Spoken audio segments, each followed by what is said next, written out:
As decisões informadas começam aqui. Apoie o jornalismo independente e garanta acesso aos artigos de opinião exclusiva. A verdade não tem preço, mas as notícias que dão forma aos seus hábitos de leitura, sim.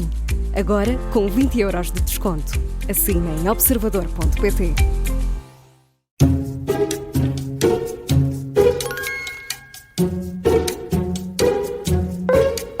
Começa agora a Comissão de Inquérito das Manhãs 360. Esta segunda-feira é nosso convidado André Abrantes Amaral, da Iniciativa Liberal. Bom dia, bem-vindo. Bom dia, muito obrigado. Bem-vindo, André. Obrigada por ter aceitado o nosso convite. Sabe ao que vem, não é? Sei. Estou nervoso, porque isto parece, era o que eu estava a dizer, isto parece o exame da faculdade. Não, é muito pior. É muito pior. E é mais curto. Esqueça tudo o que fez até agora. Portanto, 5 perguntas, cada resposta certa 5 pontos. Se pedir ajuda e acertar 2. Ok. Se não acertar, não recebe nada. Até agora, Pedro Cisa Vieira, Fernando Rosas e Azeredo Lopes foram os únicos a conseguir os 25 pontos. Muito bem. Vamos a isto? Vamos a isto. Vamos lá. É advogado há mais de 25 anos. Mais coisa, menos coisa, não é? Sim. Aliás, faz agora mais ou menos... Não, sim. Foi em abril de 96 que eu terminei o estágio. Sim, portanto, 26 anos. 26. 99, é verdade. O tempo passa. São muitos anos, não é? É verdade. Então, com que porcentagem? Só assim para animar a coisa. Mas eu já não sou advogado, desde julho. Pois, mas também não Portanto, interessa. não sei o resultado das Um obras. advogado é sempre advogado. Sim. É como Não médico. se escapa a isso. Não, mas é uma pessoa atualizada e que lê as notícias e que Certo. se informa. Com que porcentagem conquistou João Massano o cargo de bastonário? Agora Não nos sei ao advogados. certo, Não precisa mas de... foi à volta de quê? 52% mais ou menos. À volta disso. Sim, um bocadinho mais. Um bocadinho. Sim. Estamos qualquer coisa. Ah, um bocadinho mais. 54. Sim. 54, Está dentro da 55. os 52 estavam na margem Também de erro de uma estavam, sim. sondagem. Exato. Claro, foi, é mesmo. Claro. André, então, e do que é que este país precisa para entrar na ordem e apresentar alguma estabilidade? Bem, antes de mais, precisava que tivéssemos mais cuidado com as instituições e com o funcionamento do próprio sistema democrático. Por alguma razão, a Iniciativa Liberal votou a favor da moção de confiança. Não foi propriamente no governo, mas foi nas instituições.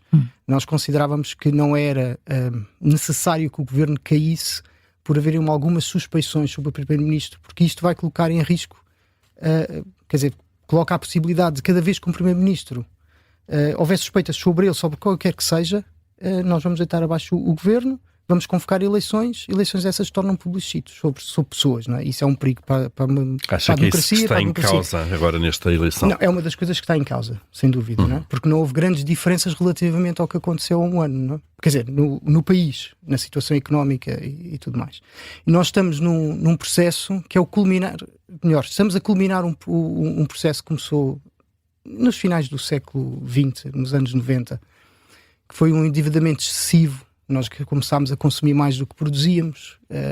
Aliás, isto até começou, de certa forma, com as políticas não inflacionistas de Cavaco Silva, quando, com a queda ali do preço do petróleo no final dos anos 80, o escudo valorizou, as taxas de juros baixaram e o país começou a apostar em consumo e na produção de bens não transacionáveis, e a partir daí as coisas foram aos poucos foram acumulando. Mas o que é que aconteceu? Nós tivemos um processo de endividamento muito, muito acentuado, principalmente a partir do ano 2000 em diante, e depois houve aqui dois grandes golpes no nosso sistema democrático, que foi a questão do governo Sócrates e toda a bancarrota, e depois a geringonça e a forma como António Costa chegou ao governo. Isso criou muitas feridas, principalmente à direita, e foi isso que explicou, por exemplo, o surgimento do Chega e, de certa forma, também a Iniciativa Liberal. E penso que a Iniciativa Liberal tem mais a ver aqui com questões económicas. Mas falou aí da geringonça. E houve uma grande polarização que ainda hoje se sente, mas que estamos a fazer uma cura, não é? Ou seja, estamos a tentar ultrapassar essas feridas que foram abertas com José Sócrates e com António Costa. E nessa medida, o voto da Iniciativa Liberal a favor da moção de confiança foi uma tentativa de fazer essa cura, de levar por diante essa cura do sistema e da confiança das pessoas. E pronto, é isso. A parte Que não resultou. Sim, não resultou por enquanto, vamos ver. Não? Sim. Falou da geringonça, porque é que a como Iniciativa Liberal rejeita uma coligação com a AD?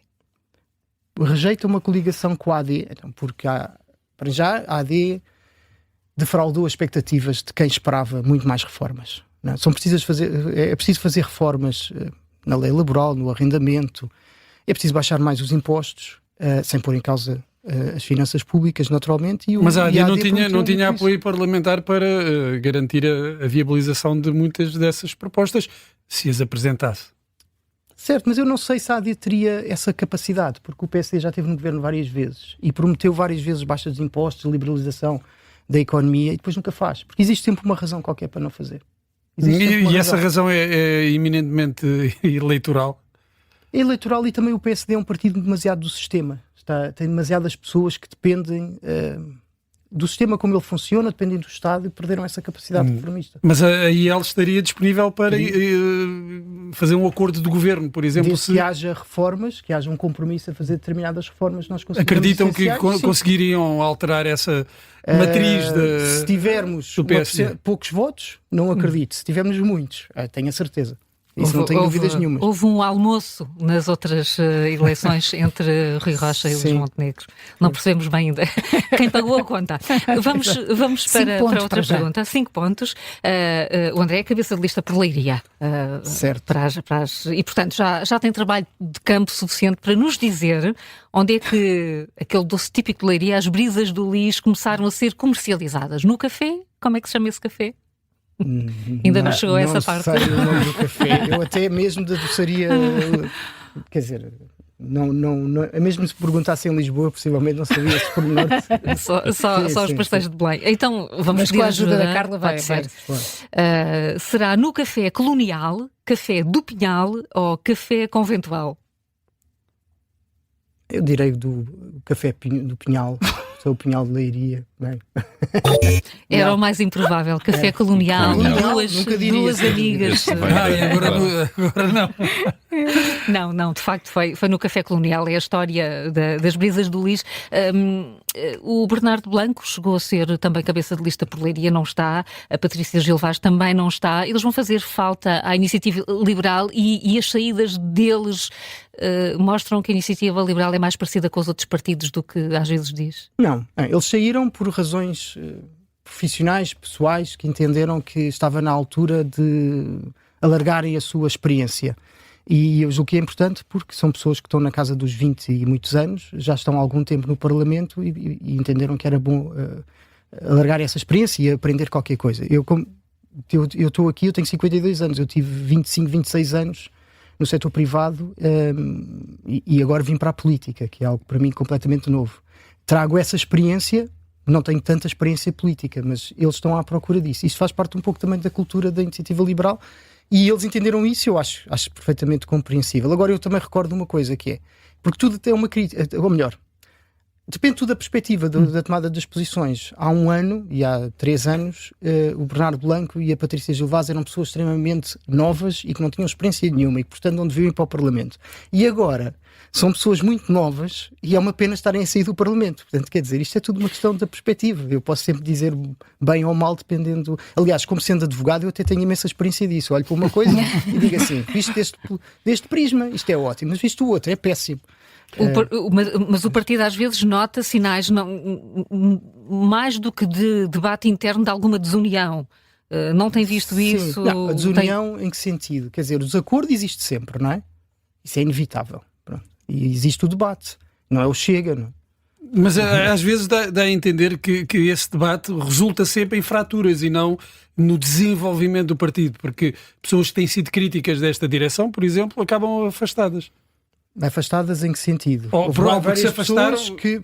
Há várias pessoas que eram contra esta direção e por acaso foram incluídas e até estão algumas em listas, outras nas anteriores e, por exemplo, até há assessores parlamentares que eram até próximas da Carla Castro, que se candidatou à liderança do partido e que trabalham agora com o atual líder do partido, com o Rui Rocha no Parlamento. Portanto, não existe. Isso é uma ideia com base naquilo que se vê, com o que é visível. Depois, quanto às pessoas que saíram do partido, isso é uma opção que fala mais por elas, não é? Que diz-me o que é que elas pensam ou fazem, porque eu olho para os outros partidos e tudo isto houve. António José Seguro foi afastado do PS. Ele não saiu do Partido Socialista. Pedro Passos Coelho chegou a ser afastado do PSD. Ele nunca saiu do PSD. E a Rui Rio também. Portanto, a Iniciativa Liberal é igual aos outros partidos. Igual em medida. Nessa medida, de tratar da mesma forma aqueles que não concordam com a corrente dominante.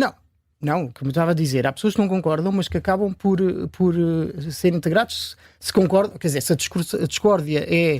discordância é total, género, eu não concordo minimamente com o que estão a fazer, claro, as pessoas não vão estar a participar, não é? Mas não é esse o caso. A discordância nunca é total. E aí as pessoas acabam por fazer, quem está interessado acaba por colaborar e é muito bem-vinda. Os que não querem minimamente, nós não podemos convencer os outros que não estão minimamente interessados. Eu, por exemplo, agora falo por mim, que eu até me considero uma pessoa bastante conciliadora.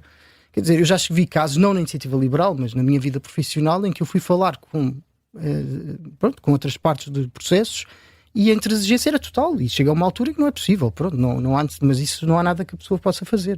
Quem não está interessado, não está interessado. Muito bem, 5 pontos. Vamos em frente, André Brandes Amaral. Em que década, vamos aqui para um tema que está... Não. Em que década, para não ser em que ano, é mais simpático, é que foi abolido em Portugal o serviço militar obrigatório. Isso foi... Até sim, deve ter atingido. Eu julgo que foi em 1991, portanto na década de 90, mesmo no princípio, ou terá sido no final dos anos 80. Está-se a afastar. É da década de 90, vá lá. A decisão é da década de 90, mas certo. depois no final... houve uma decisão, a implementação. Não é? E depois quando é que houve mesmo um ano em que foi abolido. Não há mais, não é? Até porque a instituição militar teve que se preparar, não é? Certo. Para esta ausência. Eu ainda não beneficiei disso porque eu fiquei em reserva territorial. Como eu. Com isso, pois. Somos da geração da reserva. Eu vou falhar isto outra vez também, sei lá, não faço ideia nos anos 90. Os anos 90 foram aquela época em que corria tudo de tal maneira bem que nós não ligávamos muito a estes detalhes, não é? Mas coisas. Foi um governo de esquerda que tomou decisão. Então foi mais para a frente, já foi depois de 95. Pois. 97. Não, a década em que foi abolido. Então foi na década do primeira década do novo século. Pronto. Sem dúvida, década de 2000. Okay. Muito bem, foi 2004 que acabou com a decisão tomada em 99 por António Guterres. Okay. Acha que deve regressar o serviço militar obrigatório em função do novo enquadramento internacional? Não deve. De todo. Não. Como é que nós vamos então proteger-nos, defender-nos? Não tem a ver com o nosso termo. Bem, para já, não tem a ver com a necessidade de virmos todos para uma guerra. Um serviço militar obrigatório implica todas as pessoas irem para o conflito. E isso é inimaginável. O meu pai, por exemplo, que era médico, ele esteve em Angola 3 anos na guerra colonial. E esse tipo de guerra já não se faz, pelo menos, ou melhor, faz nas zonas de conflito como são a Ucrânia, mas em Portugal nós temos muito pouco a acrescentar. Não se faz porquê? Porque medida. Já não estamos dispostos a fazer esses sacrifícios porque, enquanto exemplo, comunidade? Há mais de 100 anos deu-se a Primeira Guerra Mundial e Portugal entrou e foi um desastre. Os ingleses praticamente pediram para que nós não fôssemos, mas nós quisemos ir porque era importante para a Primeira República ser reconhecida internacionalmente. E houve pessoas que morreram por causa disso. De uma forma um bocado estúpida, não é? E é essa medida que a pessoa, numa guerra, também temos de ser inteligentes. E o serviço militar obrigatório em Portugal não resolve absolutamente nada da nossa força, da nossa colaboração. Não, acho que devemos ter um serviço cívico. Um serviço militar, não. Devemos ter forças armadas profissionais e com bom armamento, bem equipadas, bem pagas, sem dúvida nenhuma. Devemos ter em conta também a situação geográfica em que nos encontramos, na ponta da Europa, no Atlântico. Não sou especialista militar, mas julgo que é importante termos uma marinha e uma força aérea em boas condições para prestarmos o nosso serviço na segurança marítima do Atlântico, em que já temos tido situações de navios russos que têm andado por aqui. É importante também por causa dos Açores, porque nós vamos ter um problema mais tarde ou mais cedo se o Donald Trump não se arrepender do que está a fazer. E a partir depois de ter resolvido a questão da Groenlândia, inevitavelmente ele vai querer se virar para os Açores, e é importante nós tenhamos alguma palavra a dizer sobre isso. Acho que é importante mais uma atenção também ao que se está a passar em Cabo Verde e em São Tomé e Príncipe, apesar de não ser Portugal, mas são zonas onde nós temos estados com quem temos uma relação importante. e que fazem parte, se formos lá aqui por zonas de influência, faz parte da nossa zona de influência. E aliás, nós colaboramos na segurança de Cabo Verde e tudo mais, mas cá podemos ter um papel mais ativo. Mas temos de ser inteligentes na alocação dos recursos financeiros para as Forças Armadas. Agora vão ser e mais não exigentes. pensar, sim, vão ser mais exigentes, mas não Temos é que cortar em necessário. algum lado, aumentar impostos. Vai ter que ser necessário pensar seriamente que tipo de empresas é que o Estado deve ter ou não, ou deve deixar de ter. Sim, o setor empresarial do Estado gasta milhões de euros em coisas que sinceramente são desnecessárias. Vem dar razão à iniciativa liberal, por exemplo, quanto à importância de a TAP ser pública. Se vale a pena aquele dinheiro todo que gastamos na TAP, se calhar não, se calhar há coisas mais importantes, funções de soberania muito mais importantes do que gastar dinheiro na TAP, do que gastar dinheiro na RTP, do que ter uma Caixa Geral de Depósitos pública, do que ter uma CP pública, que para além de criar problemas ao setor ferroviário, consome imensos recursos. E antes de mais, começar por aí. Mas isso é tudo para privatizar, na vontade da iniciativa liberal? Sim, Deveria ser? Sim. É para privatizar, sim, sem dúvida nenhuma. E reduzir despesa nisso. Né? E poder canalizar então para outro tipo de investimentos. Sim, e a iniciativa liberal também tem propostas de redução de funcionários públicos, não através de despedimento, com vista a tornar o Estado mais eficiente e a reduzir essa despesa. E aí, também com uma liberalização económica que nós propomos, parar um certo crescimento económico, consiga acomodar esse investimento em defesa sem pôr em causa os parques excedentes orçamentais que temos tido, que são indispensáveis para criar um fundo soberano a longo prazo. André, já falou aqui de Trump. Vamos aos Estados Unidos. Este fim de semana ficou marcado por milhares de protestos contra algumas das medidas de Trump. Que nome é que teve esse movimento? O movimento que marcou as manifestações para este fim de semana. Tive um fim de semana ocupadíssimo a tomar em Leiria. Atenção, sim, tive já e reconheço que o noticiário assim do dia-a-dia não... Ele escapou um pouco. Não... Com ajuda, se calhar, sim, chega lá. Vai ser, isto é um desastre. Hands off, go away ou shut up? Hands off. Foi. Há uma contestação e o mundo está perturbadíssimo a perceber o que é que acontece ali. Será que os chamados checks and balances vão sobreviver a esta administração, André? Eu espero que sim. Mas não tenho a certeza que isso possa acontecer. A certeza nós nunca temos nisto, não é? A vida já nos ensinou que não podemos ter certezas sobre nada. E houve uma grande transformação até do Partido Republicano que provavelmente ninguém esperaria quando do primeiro mandato de Donald Trump. Sim. Não sei se não esperava. Há um certo iliberalismo que está a crescer na América e no Partido Republicano. Aquilo que choca mais é que era o partido do Ronald Reagan. Eu como fui miúdo nos anos 80 e havia, pronto, as minhas duas grandes referências políticas são o Ronald Reagan e principalmente a Margaret Thatcher. E ver hoje em dia a América a defender, ter um presidente dos Estados Unidos a dizer exatamente o contrário daquilo que dizia um presidente que eles próprios idolatram e reconhecem como um grande presidente, nomeadamente no que toca ao comércio livre, é estranho. Mas o que os Estados Unidos têm é um problema de déficit comercial e de dívida, porque vivem muito do consumo, não é? E ainda não perceberam que há uma maneira muito simples de resolver o problema do déficit comercial, que é consumirem menos bens de consumo, quer dizer, que são coisas que não são luxo, não é? Ou não são essenciais, e talvez pôr mais dinheiro para a poupança, que foi o que os chineses fizeram, ainda estão a fazer, e que lhes dá capital para depois fazer investimentos que muitos deles na China são perfeitamente idiotas, que não dão nada, não é? Têm cidades vazias, mas apesar disso eles têm uma capacidade brutal para assimilar isso, têm um nível de poupança inacreditável. Os Estados Unidos da América não têm isso. Não tem. Marcelo Rebelo de Sousa já se referiu aos Estados Unidos como os antigos aliados. Essa classificação isso é muito determinista, ainda assim? Quer dizer, porque eu tenho esperança ainda tenho aquela esperança que é mais tarde ou mais cedo o Donald Trump vai acabar por sair e as coisas acabem por se equilibrar. Agora... E poderá ser substituído por alguém ainda pior? Pior neste sentido, de levar ainda mais longe? Eu penso que, por exemplo, não tão disruptivo e como com este estilo do Trump, mas, por exemplo, o atual vice-presidente que tem esta linha de pensamento. Eu acho que é uma pessoa bem mais perigosa porque estruturalmente é muito mais completo, sólido, não é? Portanto, tem ali uma certa ideologia e é muito mais, para mim é mais perigoso. E quando o Donald Trump é de vibes, não é? Mas Portugal nós temos de ter, relativamente a isso, acho que não devemos ser muito taxativos, porque nós também estamos numa situação, quer dizer, o país sempre foi muito pequeno e não sobrevive por si. Nós sempre procurámos para sobreviver, foi expandir-nos para fora, não é? Tivemos na Ásia, no Brasil, em África, agora estamos na Europa, sempre à espera de novos mercados e de recursos. E precisamos de alguém que nos proteja a nossa soberania.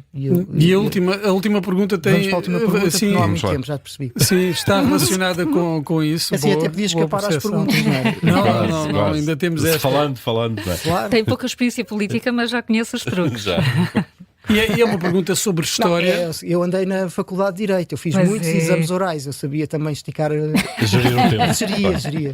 Claro. Que nome foi dado à operação de desembarque de tropas aliadas na Normandia em 1944? O nome da operação, isso aí. Do dia chamado D, não é? Do dia D, mas tinha um nome. É o nome popular, não é? Pois tem, sim senhora. E isso agora é uma vergonha, porque eu agora até me meti no mestrado de História Moderna e Contemporânea, mas ando a fazer um trabalho sobre a neutralidade de Portugal na guerra. E então é a Operação Félix e eu ando metido nisso e então esqueci-me dessa. Então vamos às ajudinhas. Então, completamente. Com a ajuda eu acho que vai ajudar bastante. Então a Operação Barbarossa.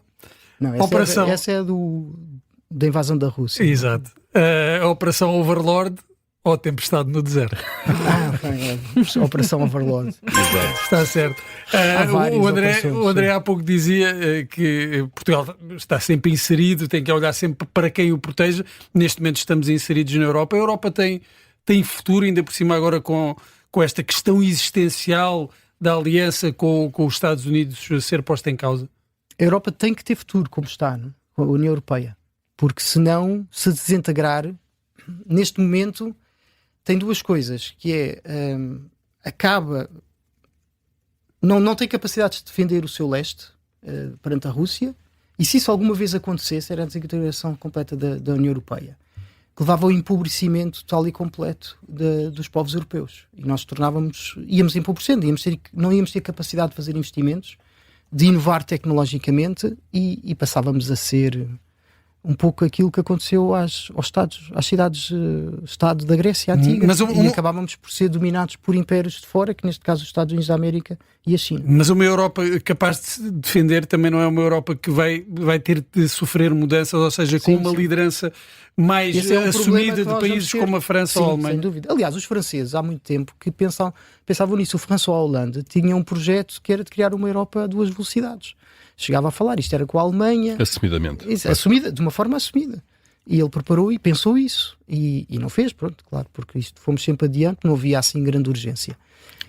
Mas esse é um grande dilema, que tem a ver com o federalismo europeu. Porque ou temos um federalismo europeu à maneira antiga, clássica, e os Estados deixam de ter soberania externa, ou então cria-se aqui um conceito um pouco dúbio, ambíguo, para que as pessoas possam fazer de conta que andam a fazer as suas opções. Porque as decisões de consenso são cada vez mais bloqueadoras, não é? Possíveis. Eu acho que sim, são muito difíceis mesmo.